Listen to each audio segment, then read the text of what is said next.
Vous faites vos premiers pas dans On1 Photorock 2023. Aujourd'hui, j'ai un tutoriel qui va porter sur le volet bibliothèque du logiciel. Et dans ce volet-là, il y a des fonctions avancées. En fait, il y en a 7 que je tiens absolument à vous faire connaître parce que ça va vous permettre de pleinement profiter du logiciel. Voilà donc ce qu'on va examiner maintenant.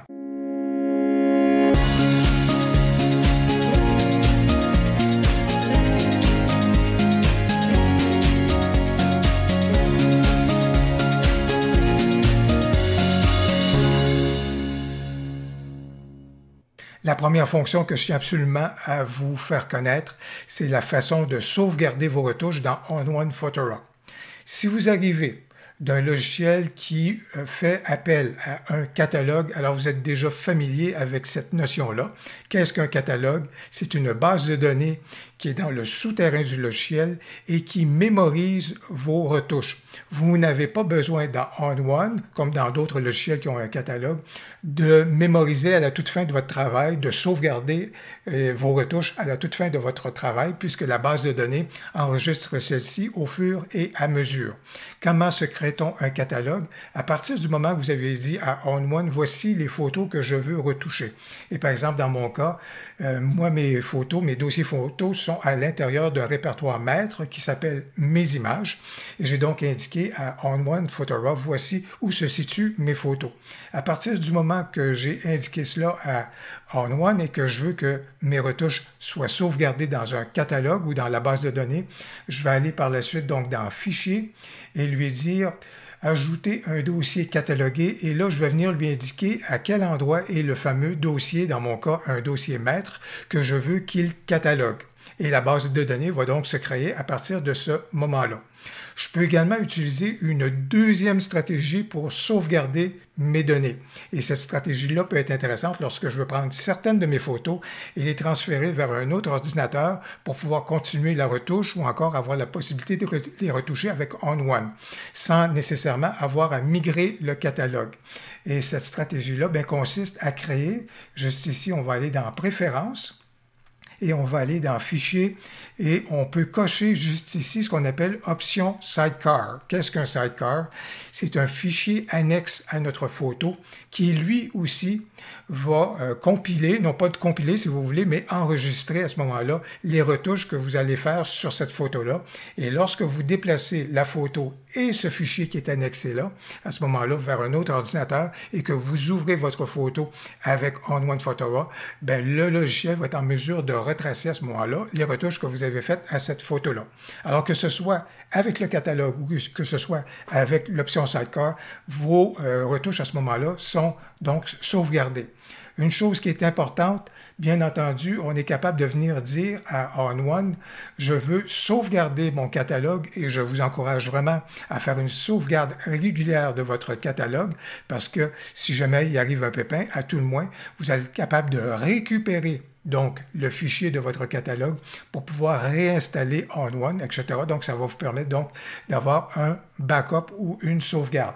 Comment est-ce qu'on y parvient? On peut venir lui dire de sauvegarder les données et là, avec ce dialogue-ci, vous êtes en mesure de dire « Je veux que mon dossier, mon fichier donc de catalogue soit sauvegardé à tel endroit » et également indiquer à quelle fréquence vous voulez que On1 vous dise est-ce que vous voulez sauvegarder votre catalogue maintenant. Est-ce que vous voulez que ce soit à chaque jour, une fois par semaine, une fois par mois ou encore jamais, alors que vous le ferez donc à ce moment-là à votre convenance. À vous de déterminer la meilleure stratégie, mais en tous les cas, voilà donc comment vous êtes capable de sauvegarder votre catalogue. Je le répète, et c'est important de le dire et de le redire, la sauvegarde de votre catalogue ne veut pas dire la sauvegarde de vos photos. Ça n'enregistre pas vos photos, ça n'enregistre que vos retouches. Alors, si vous voulez vraiment faire une sauvegarde de vos photos, c'est important d'avoir une stratégie autre en marge donc de On1 Photorock. Il y a également un principe que je veux partager avec vous au sujet du fonctionnement de On1 Photorock que j'apprécie beaucoup, c'est-à-dire que On1 Photorock a un fonctionnement dynamique. Contrairement à Lightroom, et surtout si vous connaissez Lightroom, vous savez combien Lightroom déteste qu'on fasse des manœuvres en marge du logiciel. Alors, dans le cas de On1 Photora, si vous rajoutez et vous créez manuellement des dossiers photos à l'intérieur des éléments qui sont déjà catalogués, par exemple, de votre dossier maître, pas de souci, On1 Photora va le reconnaître. Vous n'avez pas besoin de passer par On1 Photora pour créer des dossiers à ce moment-là qui vont venir s'intégrer dans le catalogue. Voilà donc un fonctionnement du logiciel que j'apprécie beaucoup.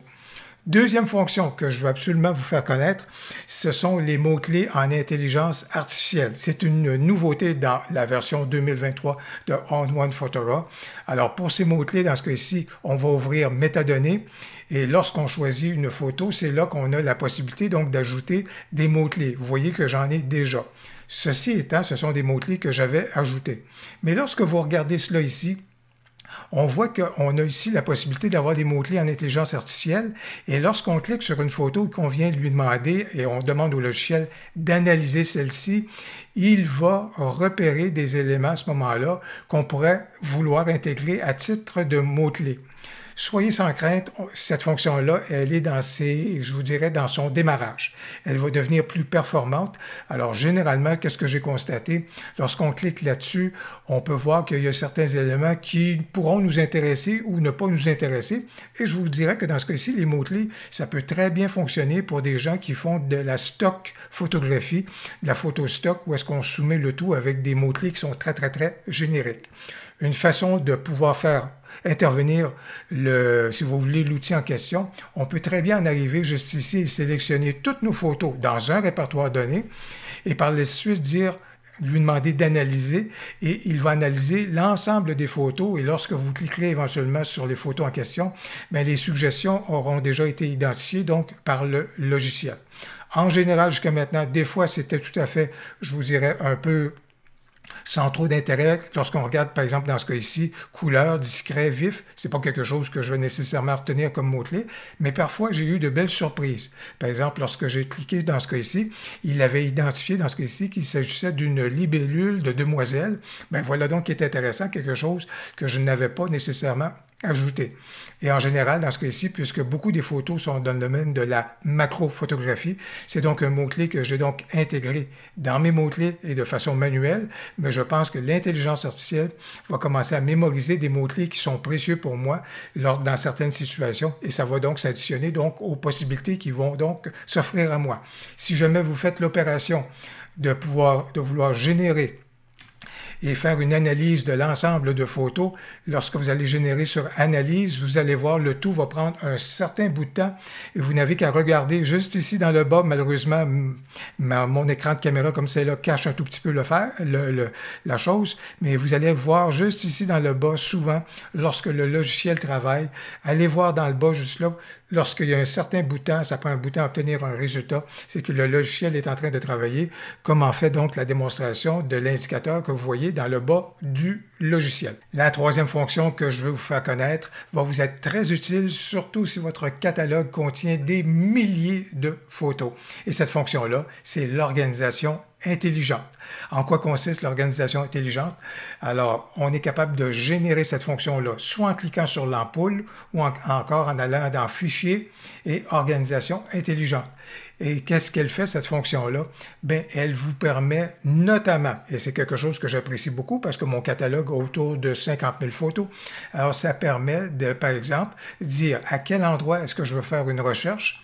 Alors, je peux très bien lui dire que je veux le faire dans les catalogues, dans les dossiers qui sont catalogués et je veux repérer, par exemple, les photos qui sont en double, qui ont des apparences similaires, qui ont été prises et captées au même moment ou encore au même endroit. Je vous dirais que la fonction juste ici, justement, de faire une recherche sur les photos que j'aurais en double m'a été fort utile, effectivement, pour éliminer donc des photos qui sont superflues. La quatrième fonction que je veux vous faire découvrir, c'est la possibilité de regrouper de façon virtuelle certaines de vos photos sans avoir à les déplacer des répertoires où elles logent. Alors, cette fonction-là, dans Lightroom, ça s'appelle une collection et dans On1 Photora, ça s'appelle un album. On retrouve la possibilité de se créer un album dans le menu de gauche. Vous allez voir Album et en cliquant sur le plus juste ici, ça vous offre la possibilité de créer un album et vous pourrez donc donner l'intitulé que vous voulez à l'album. Dans mon cas, je me suis créé 2 albums pour des thématiques que j'ai abordées avec vous sur ma chaîne. Et c'est pour vous dire que lorsque vous circulez dans vos photos, vous avez toujours la possibilité, par exemple, en utilisant le bouton droit de votre souris, de générer un menu. Et dans ce menu-là, ben, vous allez retrouver la possibilité donc de pouvoir ajouter à un album. Et juste ici, ben, vous voyez donc les 2 albums que j'ai créés. Et je peux bien entendu, comme je viens de vous le démontrer, en créer plusieurs autres. Voilà donc une belle possibilité de regrouper vos photos. La 5e fonction que je vais vous faire découvrir, en fait, c'est un 2 en 1. La fonction en question, c'est la recherche avancée, mais qu'on est capable de transformer en un album intelligent ou, en termes de Lightroom, collection dynamique. Alors, qu'est-ce que la recherche avancée? Je peux aller juste ici dans Fichier, et là, je suis capable donc de générer le menu pour faire une recherche avancée. Où est-ce que je veux faire ma recherche? Alors ici, au niveau de ma source, je suis capable d'indiquer que je veux faire ma recherche dans les catalogues qui sont répertoriés, donc qui ont été créés dans ON1. Et là, il faut se souvenir que ON1, au niveau de la recherche, fonctionne de façon booléenne, pour reprendre un terme, si vous voulez, informatique, c'est-à-dire avec l'aide de conditions. Alors, est-ce que je recherche des fichiers? Est-ce que je recherche un boîtier? Est-ce que je recherche des mots-clés? Est-ce que je recherche des lieux? Etc., etc. C'est autant de possibilités où est-ce que vous venez dire, oui, je recherche par exemple une caméra et au niveau du boîtier, par exemple, le modèle de caméra, ce serait par exemple, et là vous êtes capable de venir lui indiquer le modèle de votre boîtier que vous recherchez afin d'identifier dans votre catalogue toutes les photos qui ont été prises avec ce modèle-là. Alors voilà donc la façon que la recherche avancée va donc fonctionner. Et je vous dirais que ce qui est bien intéressant, c'est qu'une fois que vous avez fait, par exemple, des recherches, vous pouvez préserver celles-ci pour créer un album intelligent. C'est-à-dire qu'à chaque fois qu'il y aura de nouvelles photos qui vont correspondre aux conditions que vous venez juste d'indiquer, elles vont s'ajouter à ce regroupement-là virtuel à l'intérieur d'un album. Et dans ce cas-ci, on considère donc ça que c'est un album intelligent. Les albums intelligents que je me suis créés sont ceux-ci, par exemple. Alors, si je vous les démontre, vous voyez dans ce cas-ci, je fais référence à l'infrarouge. Alors, dans le cas de mon album intelligent que j'ai intitulé Infrarouge G11, je vais juste vous montrer les conditions que j'ai utilisées. J'ai voulu réunir les photos qui ont été prises en infrarouge avec un modèle en particulier. Donc, dans ce cas-ci, c'était un PowerShot, c'était un G11, mais je n'ai pas eu besoin d'indiquer la notion de G11. Et je voulais également que ces photos-là contiennent le mot-clic infrarouge. Comme ça m'a permis donc de cerner, si vous voulez, les photos en question. Et je suis donc en mesure de réunir celles-ci. Je vous présente donc l'album. Et chaque fois que donc je vais importer, si vous voulez, des photos dans ON1 Photorock et qui vont jumeler les 2 conditions, donc prises avec le modèle, le boîtier que j'ai indiqué, de même que le mot-clé infrarouge, elles vont donc venir s'ajouter de façon dynamique à la collection que vous voyez actuellement ou à l'album que vous voyez actuellement.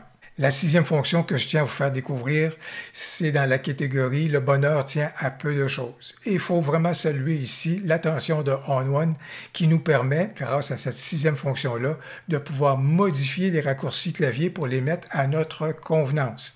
Alors, cette fonction-là, ça s'appelle raccourci clavier et pour activer le menu, on a juste besoin ici d'aller dans « Modifier » et cliquer sur raccourci clavier et ça nous amène donc à ce menu-ci. Et là, vous êtes capable de vous créer un nouvel ensemble de raccourcis clavier. Dans mon cas, je me suis créé un ensemble de raccourcis clavier que j'ai appelé Louis Clavier, mais vous pouvez bien entendu le baptiser et le nommer de la façon qui vous conviendra. Et dans mon cas, ce que je suis venu modifier juste ici, par exemple, entre autres, au niveau des options d'outils, souvent par défaut, on vient dire si vous voulez augmenter la taille de votre brosse, utilisez les crochets sur votre clavier. Dans mon cas, puisqu'il s'agit d'un clavier en français, les crochets ne sont pas à l'endroit indiqué. Bref, je ne suis pas en mesure d'obtenir le résultat en conséquence. Par contre, en me créant ma propre configuration de raccourci clavier, j'ai été capable d'indiquer que la taille ici, pour augmenter ou diminuer la taille de la brosse, allait être plutôt F1 et F2. Et il y a d'autres paramètres également qu'on est capable donc de modifier ou d'autres raccourcis clavier qu'on peut donc tout à fait mettre à notre main. Voilà donc une belle attention de la part de ON1. La 7e fonction, c'est la caverne d'Ali Baba qu'on appelle les extras. Et c'est un sujet d'importance parce que les extras vont vous être utiles dans vos retouches. Alors, on est capable d'accéder à la gestion de nos extras. Juste ici, gérer les extras. Et dans ce cas ici, on retrouve vraiment toutes sortes de ressources que vous êtes capable d'additionner, que ce soit des pré-réglages, des lots, des textures, etc., etc. Vos fichiers de filigrane, par exemple, également. Alors, tout cela, c'est dans les extras. En fait, c'est un sujet qui est si dense que j'ai créé une vidéo spécifiquement sur la gestion des extras, comment importer les fichiers qui vont, à ce moment-là, être pertinents éventuellement dans vos retouches. À cet effet-là, vous allez retrouver dans le haut à droite un lien vers cette vidéo-là que j'ai consacrée à la gestion des extras. Mais voilà donc un incontournable et un essentiel à connaître. Ben voilà donc pour 7 essentiels à connaître au niveau de la bibliothèque de On1 Photora. Comme vous pouvez voir, le volet bibliothèque du logiciel est bien développé, a une belle maturité et vous offre des fonctions qui peuvent alors vous être fort utiles. Si vous avez apprécié la vidéo, n'hésitez donc pas à cliquer sur j'aime et surtout, n'hésitez pas à commenter. J'ai bien hâte de vous lire. Au plaisir, à la prochaine.